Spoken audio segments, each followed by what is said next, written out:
좋은 아침입니다. 이사에서 이제 마지막 장입니다. 66장 1절에서 9절 말씀 오늘 보도록 하겠습니다.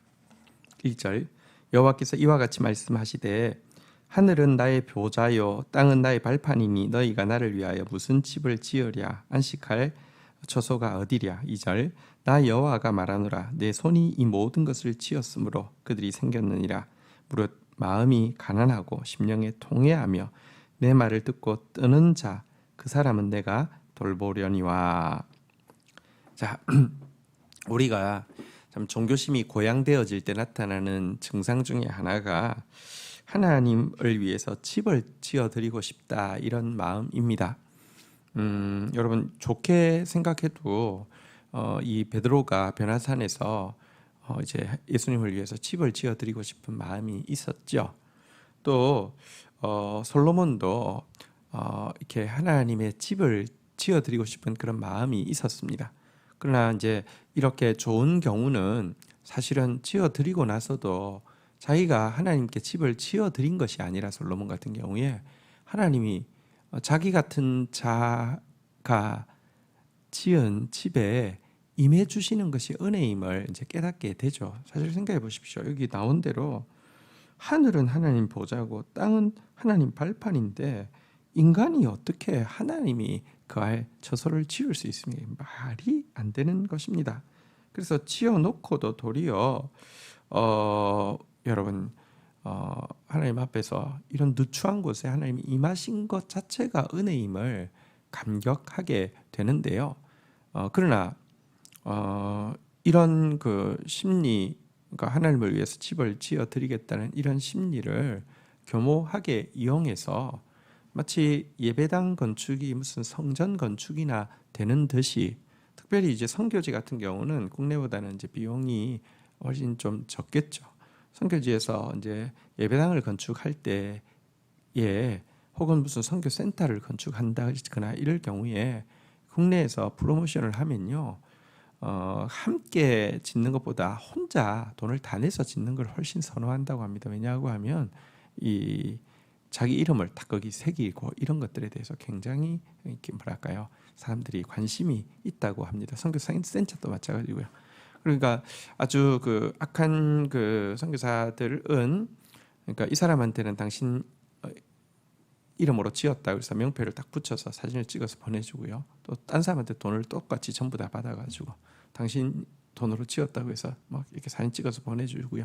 이렇게 장난질을 하는 사람이 참 부끄럽지만 선교지에 적잖아 있는 것이 현실입니다.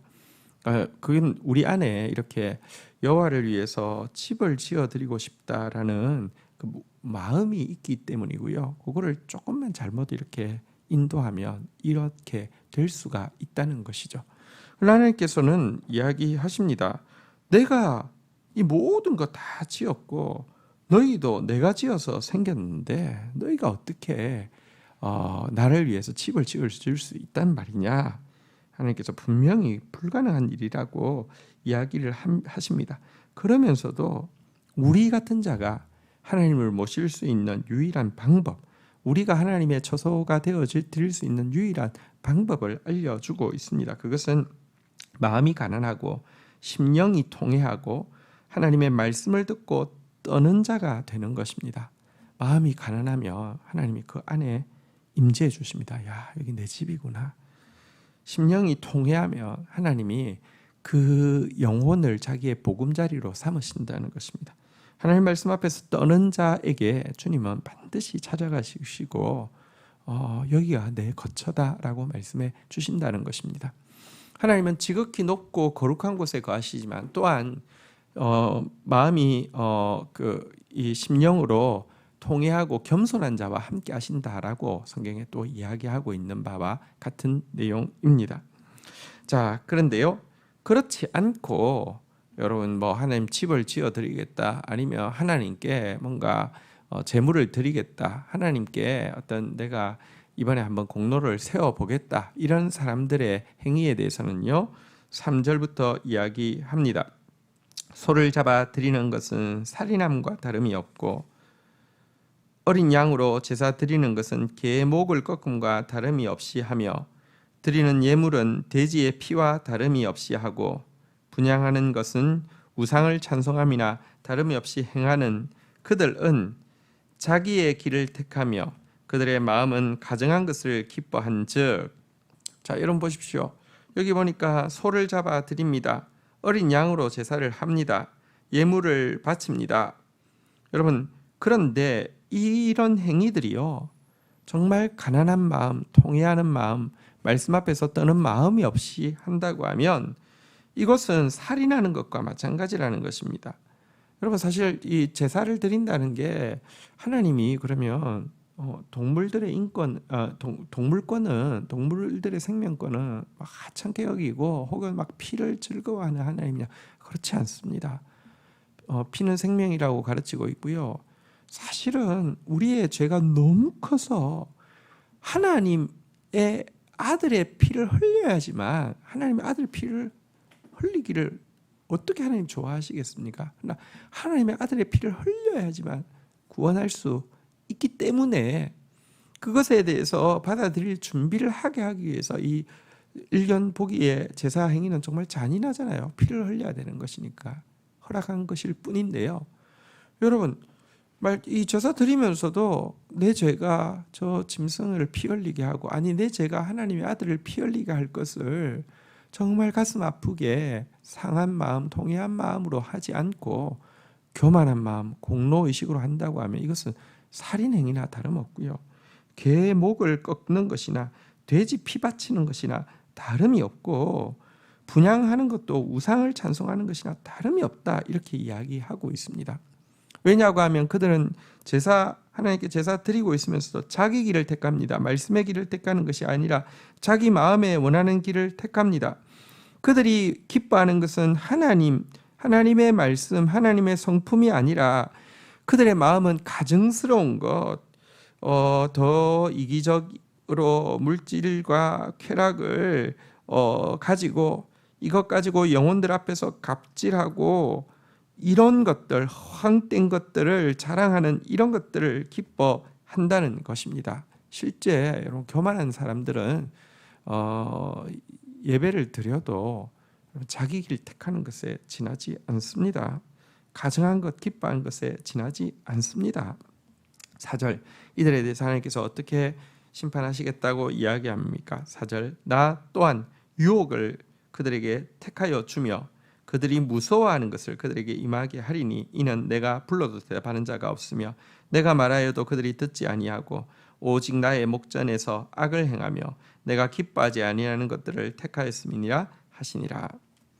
이런 자들에게 하나님께서 자기 길을 계속 택하고 가증스러운 것 계속 좋아하는 자들에게 하나님께서 어떻게 갚으십니까?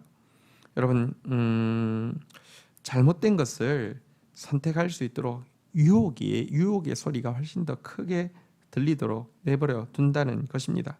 그래서 그 잘못된 소리 쫓아가서는 그들이 제일 무서워하는 것이 그들에게 또 임하게 하시고 심판하신다는 것입니다.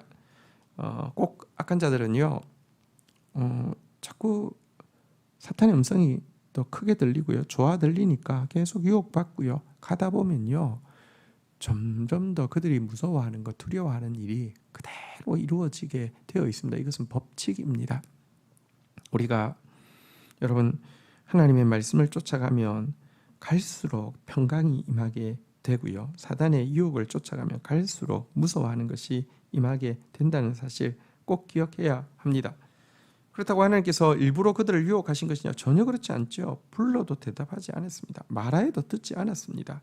하나님 목전에서 악을 행했고요, 하나님 기뻐하시지 않는 일들만 택하였습니다. 이게 습관이 되기 때문에 아무리 말씀하셔도 이제 안 들리면요, 이제 100% 유혹만, 고스란히 유혹만 들립니다. 사단도 압니다. 여러분, 자기가 처음 말할 때 덜컹 붙잡고 갔는데 완전히 망하면 안 들을 거 아니에요. 하나님 말씀 들을 거 아니에요. 그러니까 사단은 제일 처음에는 밑밥을 깔죠. 그러니까 하나님 말씀도 들려도 사단 말 듣는 게 훨씬 더 빨리 응답이 오는 것 같고요, 훨씬 더 이렇게 편하게 응답이 오는 것 같고요, 훨씬 더 내가 원하는 게 오는 것 같으니까 점점 사단의 말을 듣다가요, 이제 하나님 말씀 하나도 안 들리고 사단의 말 100%가 되면요, 사단은 한 방에 유혹을 하는데요. 이 대박 이것만 하면 될 것 같아서 몰빵하고 나면요, 쫄딱 망하게 멸망하게 만드는 것이 사단의 방법입니다. 하나님 말씀하지 않은 것 아닙니다. 자, 9절 5절 한번 보도록 하겠습니다. 여호와의 말씀으로 말미암아 떠는 자들아 그의 말씀을 들을지어다. 이르시되 너희 형제가 너희를 미워하여 내 이름으로 말미암아 너희를 쫓아내며 이르기를 여호와께서 영광을 나타내사 너희 기쁨을 우리에게 보이시기를 원하노라 하였으나 그들은 수치를 당하리라 하셨느니라. 6절 떠드는 소리가 성읍에서부터 들려오며 목소리가 성전에서부터 들리니 이는 여호와께서 그의 원수에게 보응하는 목소리로다. 자, 이제 이런 악인들과 달리 하나님의 말씀으로 인하여서 떠는 자들, 마음이 가난하고 심령이 통회하는 자들에게 하나님께서 위로의 말씀, 또 회복과 확신의 말씀을 이야기합니다. 이들은 같은 신앙생활하는 형제들에게 미움받고 쫓겨나는 일을 하고 있습니다. 당하고 있습니다. 사실 초창기 기독교회가 사실은 이 유대인들에 의해서 미움받고 쫓겨나고 하나님의 이름으로 그렇게 그런 일을 당했죠. 그러면서 그들을 비웃으면서 이렇게 이야기합니다. 여호와께서 영광을 받으셔서 너희가 기뻐하는 꼴을 우리로 보게 하라. 이렇게 조롱합니다. 그러니까 쫓아내면서 너희가 기뻐할 일은 하나도 없을 것이다. 네가 믿는 게 맞다고 하면 너희가 막 기뻐하게 하나님께서 영광 받으셨다는 증거로 너희가 기뻐하는 꼴을 우리 한번 보게 해봐라. 이런 식으로 이렇게 조롱하면서 쫓아내 버렸다는 것입니다. 그렇지만 여러분 이런 수치를 당하였지만 하나님께서 때가 되면요 이제 보복하기 위해서 임하십니다. 바로 이 성읍에 임하십니다. 성전에서부터 들립니다. 하나님께서 이제 신자 안에서부터 가르는 일을 한다는 것입니다. 가짜들에 대해서 하나님께서 이제 갚아주기 위해서 하나님께서 임하신다는 것입니다. 임하셔서 어떻게 하십니까? 자, 주의 백성들에게 이와 같이 갚아주실 것입니다. 7절 시온은 진통을 하기 전에 해산하며 고통을 당하기 전에 나말을 낳았으니 8절 이러한 일을 들은 자가 누구며 이러한 일을 본 자가 누구이냐 나라가 어찌 하루에 생기겠으며 민족이 어찌 한순간에 태어나겠느냐 그러나 시온은 진통하는 즉시 그 아들을 순산하였도다. 9절 여호와께서 이르시되 내가 아이를 갖도록 하였은즉 해산하게 하지 아니하겠느냐 내 하나님이 이르시되 나는 해산하게 하는 이 인즉 어찌 태를 닫겠느냐 하시니라. 쫓겨나고 수치를 당하고 막 조롱받았죠. 여호와께서 너희를 통하여 영광 받으셔서 너희가 기뻐하고 즐거워하는 꼴 한번 보여봐라.